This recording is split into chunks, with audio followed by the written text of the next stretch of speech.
গিন্নি, পেটটা ভরেনি বুঝলে, তুমি আর এক হাঁড়ি ভাত বসাও। আমার জন্য 2 হাতা রাখা আছে, ওটাও খেয়ে নাও না, খাও। আমি আর ভাত বসাতে পারবো না, এখন উনুন ধরাও, আঁচ দাও, ভাত বসাও। আহ, আরে তোমারটা তুমি খেয়ে নাও না। তুমি তো জানো আমার এইটুকু খাবারে পোষায় না। তারপর তুমি আজকে ওই ওলের ঝোলটা যা বানিয়েছিলে না, আহা। খাই খাই খাই খাই করে আমার জীবনটাও খেয়ে ফেললে গো। আরে বাবা, ভগবান এই পেট দিয়েছে কিসের জন্য? এত খাটাখাটনি সবকিছুই তো এর জন্য নাকি? হ্যাঁ,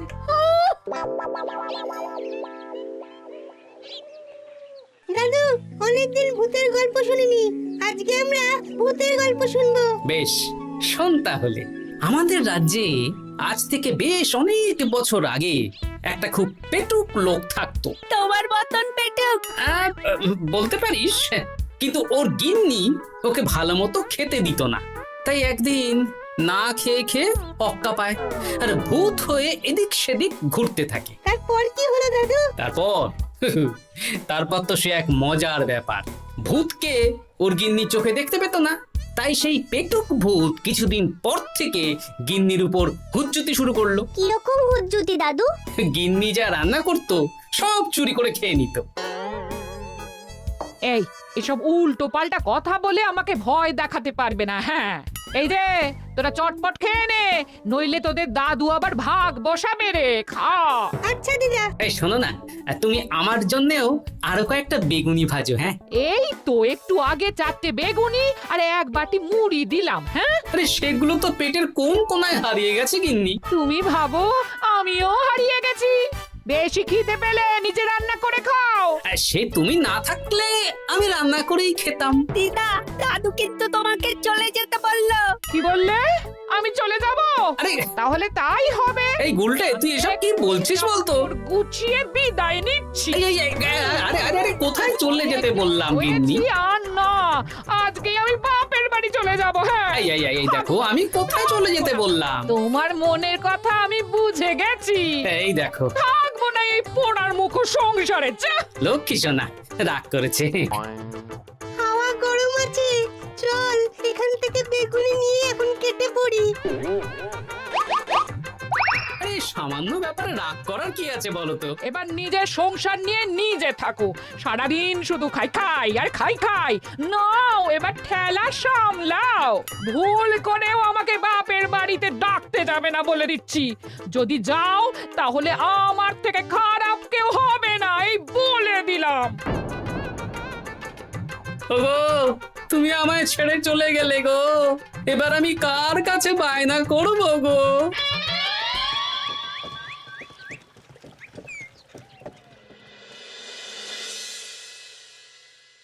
কিরে, তুই একা একা? জামাই কোথায়? তোমাদের জামাইকে ছেড়ে চলে এসেছি। এ মা, তুমি কি থাকতে দেবে না আমি চলে যাব? এসব আবার কি কথা বলছিস তুই? হ্যাঁ, এ তো তোরও বাড়ি। আমাদের ভাত ডাল জুটলে তোরও জুটবে। কি হয়েছে রে দিদি? দিন রাত খেটে খেটে কয়লার মতো পুড়ে যাচ্ছি, আর ওনার বায়না শেষ নেই। সারাদিন শুধু খাই খাই আর খাই খাই। এবার বুঝবে জামাই বাবু। হ্যাঁ, নিজে হাত পুড়িয়ে রান্না করার ঠেলা।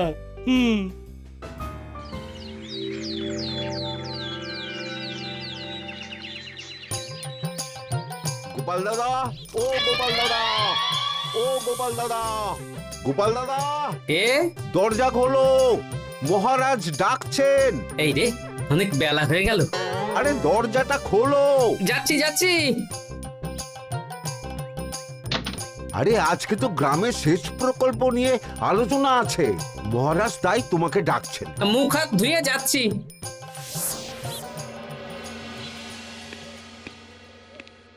দেখুন মহারাজ, দেখুন এত বেলায় গোপাল এলো, তাও নিজে আসেনি, ডেকে নিয়ে আসতে হলো। সত্যি গোপাল, আজকে এত জরুরি একটা আলোচনা সভা, কোথায় তুমি তাড়াতাড়ি আসবে? তা না করে গোপাল বাড়াবাড়ি করে ফেললো। গোপাল, এই আমি শেষবারের মতন বলে দিচ্ছি, ফের যদি এরকম রাজসভায় দেরি করে আসতে দেখি তাহলে কিন্তু কড়া ব্যবস্থা নেব। আসলে মহারাজ, আমার গিন্নি গতকাল রাগ করে বাপের বাড়ি চলে গেছে, তাই। বেশ হয়েছে। আচ্ছা, যে জন্য আজকের আলোচনা সভা ডাকা হয়েছে সেটা হলো আমাদের রাজ্যের দক্ষিণে একটা সেচের জন্য পুকুর খনন করা হচ্ছে। এ তো খুব ভালো কথা মহারাজ। দক্ষিণের চাষি ভাইরা অনেক দিন ধরে জলের সমস্যায় ভুগছিল, এবার একটা সুরাহা হবে। কিন্তু এটার জন্য তোমাদের বেতন কয়েক মাস কম পাবে তোমরা। এ কি কেন মহারাজ? তোমার তো এখন একজনের সংসার গোপাল, তোমার আবার চিন্তা কিসে? তাহলেও সেচের জন্য পুকুর খোঁড়া হবে, তার সাথে আমাদের বেতনের কি সম্পর্ক? কারণ ভাঁড়ারের অবস্থা খুব একটা ভালো নয়, তাই আগামী 3 মাস তোমাদের বেতন 5 মোহর করে কম দেওয়া হবে। হ্যাঁ? হ্যাঁ নয় হ্যাঁ।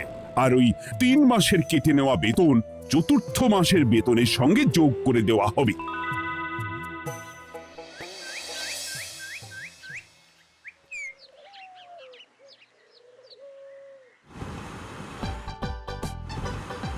কি দাদু, এ তোমার চোখ মুখের কি অবস্থা? কালি ঝুলি মেখে ভূত। কি আর করবো বল, এসব কি আমার কাজ রে? কালকে ভূতের গল্প শোনাচ্ছিলে, আজকে নিজেই ভূত সেজে বসে আছো।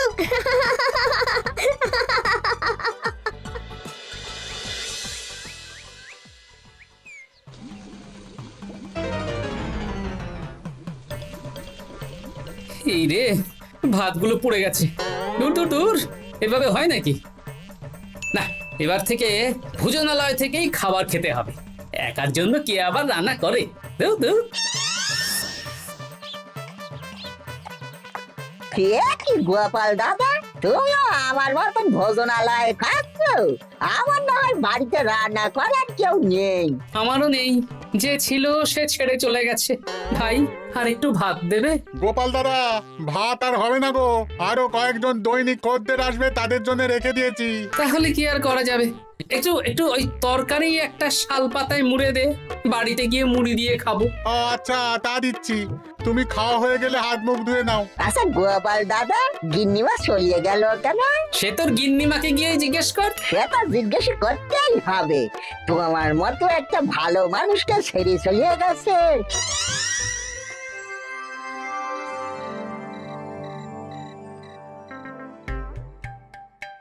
এসো এসো। এই নাও ধরো, পুঁটির মা তোমার জন্য কটা রুটি আর তরকারি পাঠালো। শুনলাম তুমি বাইরে ভোজনালয় খাচ্ছ। কি আর করবো বলো, একদিনই ঘর দুয়ারের একই অবস্থা করেছো গো গোপাল দাদা। ওই একার সংসার, এখন আমার কাজের মধ্যে দুই, খাই আর শুই। তা গিন্নিমাকে খবর দাও। না না না, খবর দিলে আবার অশান্তি শুরু করবে, বরং তুমি গিয়ে বলো। বেশ, তাহলে কালকে আমি তোমার শ্বশুর বাড়ির দিকে সার কিনতে যাব, না হয় গিন্নিমাকে আমিই খবর দিয়ে দেবো।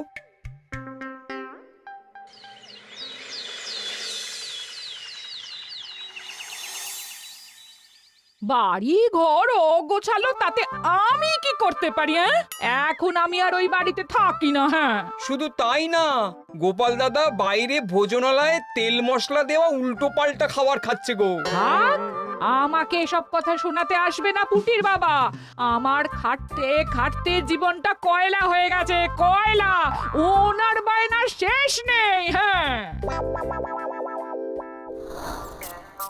বুঝলে গোপাল দাদা, আমি গিন্নিমাকে অনেক করে বোঝালাম, কিন্তু কিছুতেই কোনো কথা শুনলো না। বেশ, শুনতে হবে না। এরকম বললে হয় নাকি? চারিদিকে ঘর দুয়ার অগোছালো, খাবারের থালা বাসন এদিক ওদিক ছড়িয়ে ছিটিয়ে আছে। ওরে বাবারে, ইঁদুরেও আস্তানা করেছে। যা হচ্ছে হোক।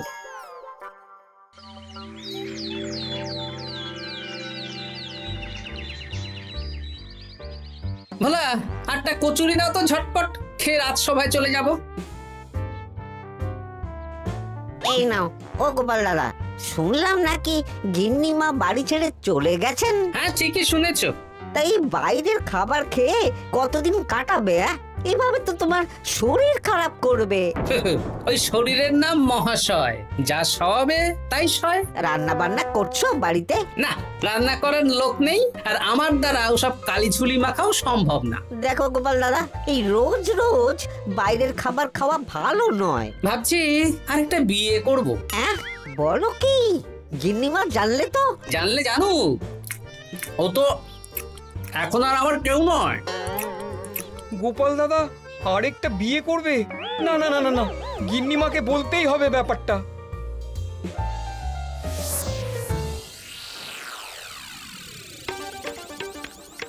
গিন্নিমা তুমি আবার এসেছো পুটির বাবা। সর্বনাশ হয়ে গেছে। আবার কি সর্বনাশ? হ্যাঁ, বাড়ির চারিদিকে অগোছালো, ইঁদুর মশা মাছি ঘুরে বেড়াচ্ছে। আমি আর ওই বাড়িতে যাব না। গোপাল দাদাও সেই ব্যবস্থাই পাকাপাকি করতে চলেছে, আরেকটা বিয়ে করবে। কি বললে? জল জ্যান্ত বউ থাকতে আরেকটা বিয়ে? হ্যাঁ, আমি আজকেই যাব। ওর একদিন কি আমার একদিন? হ্যাঁ, আমি আজকেই যাব। এই দিদি, এক মুহূর্তে এরকম বদলে গেলি কেন? আবার আবার তো জামাইবাবু তোকে কাটাবে। তা বলে তোর জামাই বাবুটাই অন্য কারোর হয়ে যাবে? হ্যাঁ, আমি বেঁচে থাকতে আমি হতে দেব না। তাহলে দিদি আমিও যাব। ওই জামাইবাবু অতিরিক্ত খায়, জামাইবাবুর খাওয়া বন্ধ করতে হবে, বুঝলি? ঠিক আছে, চল তাহলে চল। ঠিক আছে, চলুন তাহলে। হ্যাঁ হ্যাঁ, তাই চলো। বুঝলি দিদি, আমার মাথায় একটা মতলব এসেছে। হ্যাঁ। কি মতলব শুনি?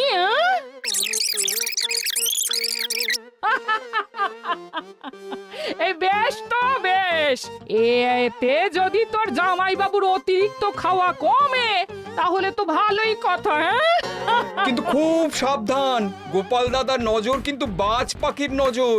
তাহলে যাওয়ার পথে একটা সাজঘর হয়ে যেতে হবে। হ্যাঁ, তাড়াতাড়ি চলুন, রাতে মনে হয় ঝেঁপে বৃষ্টি হবে। কই গো, বলি কোথায় গেলে? এ কি, আমি তো বেশ ভালোই ছিলাম, তা তুমি আবার ফিরে এলে কেন? আমি বেঁচে থাকতে তুমি আবার বিয়ে করবে? ওসব চলবে না। আমি এক সাধক বাবাকে নিয়ে এসেছি, তোমার সব ভীমরতি ইনি ছড়িয়ে দেবেন। হ্যাঁ, আজকে থেকে তোমার অতিরিক্ত খাওয়া দাওয়া বন্ধ করার দায়িত্ব এনার। যা বাবা,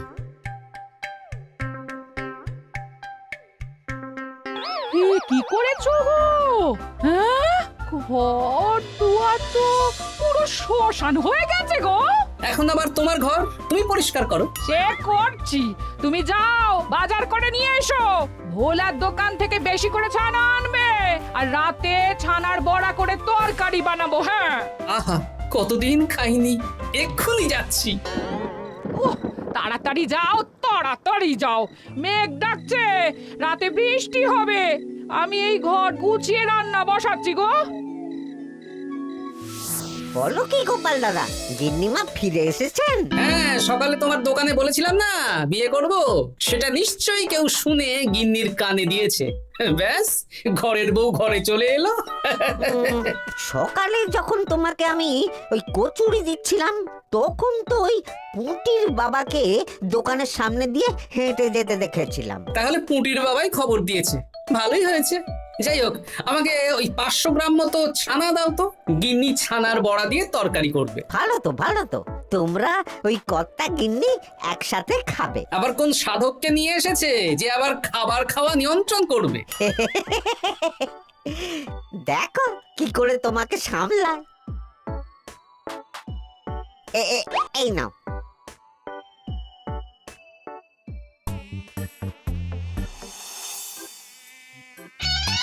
দেখি গিন্নি, আমার জন্য দুটো বড়া আর ওনার জন্য এতগুলো? বেশি খেলে তোমার চেহারা ঠিক হবে না বৎস, তোমাকে রোগা হতে হবে, তাই কম খেতে হবে, বুঝলে? ঠিক আছে, আপনাকে আমি মজা দেখাচ্ছি।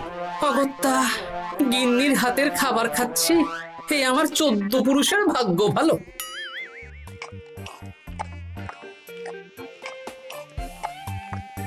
বাবা, আপনাকে আরেকটু তরকারি দিই বাবা? দে মা, দে। আমাকে দাও। একদম না, বলেছি না তোকে রোগা হতে হবে। হ্যাঁ, কি মশা রে তোদের বাড়িতে। আরে রে, নকল গুফ, মশা যাওয়ার আগে আপনাকে আমি তাড়াবো। এই কদিন চারদিকে সব ছড়িয়ে ছিটিয়ে নোংরা করেছে, মশা মাছি এত তাড়াতাড়ি যাবে না। হ্যাঁ, আমার খাওয়া হয়ে গেছে, আমি উঠলাম। আপনি ভালো করে খান, কেমন?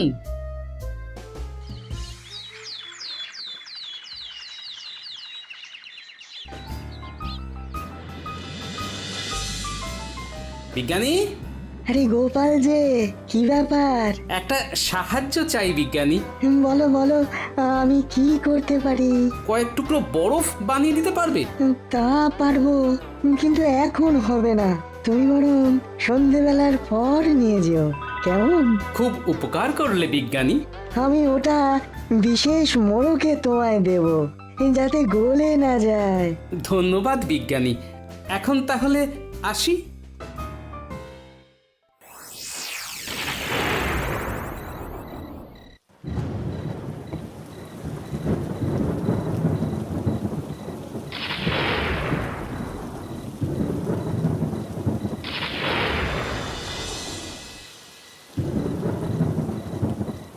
ভালো করেছিস বাবা, যা মশার উৎপাত, মশারি ছাড়া ঘুমোনো যাবে না। কথায় আছে সেবাই পরম ধর্ম, তাই একটু ধর্মকর্ম করছি আর কি। আপনি ঘুমিয়ে পড়ুন, আমরা ওই ঘরে গেলাম। হ্যাঁ, সব দরজা জানলা ভালো করে বন্ধ করে দিয়েছো তো? ঝেপে বৃষ্টি নেমেছে। হ্যাঁ হ্যাঁ, কোনো চিন্তা নেই, তুমি ঘুমো। আজকে অনেক খাটনি হয়েছে গো। হ্যাঁ, জয় ঠাকুর।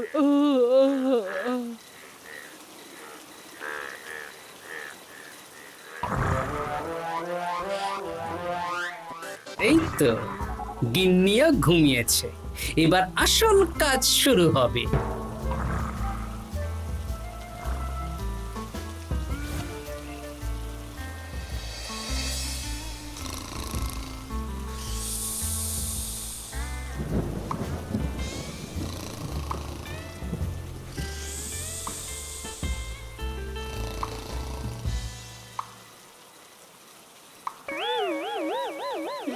কি জল পড়ছে কেন? চাল ফুটো হয়ে গেল নাকি? এত রাতে দিদিকে ডাকা ঠিক হবে না। আরে আরে কি মুশকিল, এখনই জল পড়ছে। আরে দূর দূর।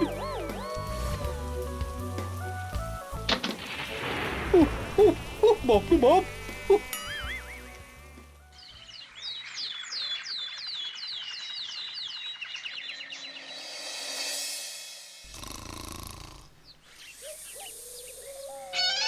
সুপ্রভাত। প্রভাত আর শু নেই। কেন? সারা রাত প্রথমে ভিজেছি, তারপরে মশার কামড় খেয়েছি। ভিজেছেন কেন? আচ্ছা, কি? আচ্ছা। রাতে চাল ফুটো হয়ে জল পড়ছিল। আচ্ছা, খুব ঠান্ডা লেগেছে। একটু একটু মধু আর তুলসী পাতা দে, একটু খাই। এই দিচ্ছি বাবা।